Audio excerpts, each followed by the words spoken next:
150 బూతులకు సంబంధించి ఏ విధంగా బందోబస్తు పెట్టారు? ఏదో ఎటువైపు నుంచి చెప్తా ఉంది ఏంటంటే మాకు సంబంధించిన మాకు ఫేవరబుల్గా ఉన్న బూత్స్లో ఏమైనా తక్కువ పెట్టారు, వాళ్ళకి ఫేవరబుల్గా ఉన్న బూత్స్లో ఏమైనా విపరీతంగా పెట్టారని చెప్పి మరొక ఆధారం లేని ఆరోపణలు చేస్తూ ఉన్నారు. దానికి సంబంధించి కూడా ఏదైతే మేము మా బూత్ ఏజెంట్స్ అడగడం జరిగింది, అయ్యా మీరు బూత్లో కూర్చున్నారు, ఈ బూత్లో కూర్చున్నప్పుడు మనకి కొద్దిగా ఇబ్బందికరంగా మనకి అన్ఫేవరబుల్గా ఉన్న బూత్స్ లిస్ట్ ఏదైతే మనము ఇక్కడ సెన్సిటివ్ బూత్స్ అని మనం ఐడెంటిఫై చేసామో ఆ బూత్స్లో ఉన్న సెక్యూరిటీని ఒకసారి మీరు లిస్ట్ ఇవ్వండి అని చెప్పి వాళ్ళు అడగడం జరిగింది. ఎంతమంది ఉన్నారు, ఎంతమంది పోలీసులు ఉన్నారు, ఎంతమంది సిఆర్పిఎఫ్ ఉన్నారని చెప్పి మీరు కావాలంటే చెక్ చేసుకోవచ్చు. ఇది కూడా పబ్లిక్గా నేను పెడతా ఉన్నా. అంటే మా బూత్లో ఏజెంట్స్ కాబట్టి ఇచ్చింది ఒక 5-10% కొద్దిగా అటు ఇటు డిస్క్రిపెన్సీ ఉండొచ్చు. కానీ దాదాపుగా ఇది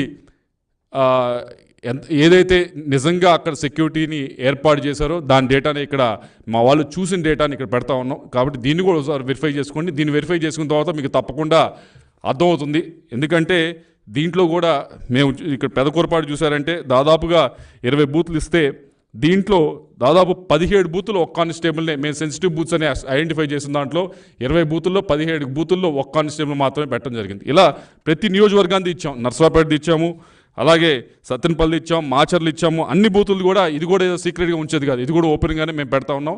ఇది కూడా దయచేసి మరొకసారి సిట్ వారిని కోరుతా ఉన్నాం, ఇది కూడా వెరిఫై చేయండి. ఇది కూడా మేము ఇచ్చిన లెటర్కి ఏమన్నా అనవసరంగా ఎక్కువ మీరు అనుకున్న విధంగా మాకు ఫేవర్ చేశారు అనుకుంటే కనుక దీన్ని కూడా దయచేసి బయట పెట్టాలని చెప్పి మేము సిట్ వారిని కోరుతా ఉన్నాం. అలాగే మూడో ఆరోపణ ఏమిటంటే పోలింగ్ రోజు మాకేదో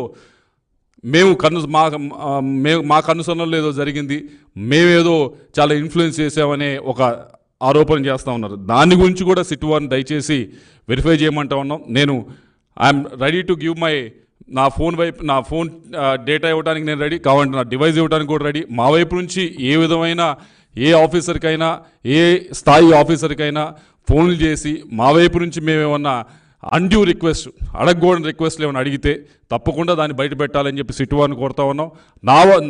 నా వరకే కాదు, నా చుట్టుపక్కల ఆ రోజు ట్రావెల్ చేసిన వారి అందరికీ కూడా మీరు దయచేసి కాల్ డేటా రికార్డ్ చేయండి, తీసుకొని వాటిని వెరిఫై చేసి ఇవన్నీ కూడా బయట పెట్టాలని చెప్పి కోరుతా ఉన్నా. ఎందుకు ఇంత ముందుకు వచ్చి ఈ 3 కూడా అడుగుతా ఉన్నామంటే దీన్ని ఏదో అనవసరంగా ఎలక్షన్ సమయంలో అనవసరంగా మన చేతిలో లేని విధంగా జరిగిన దానికి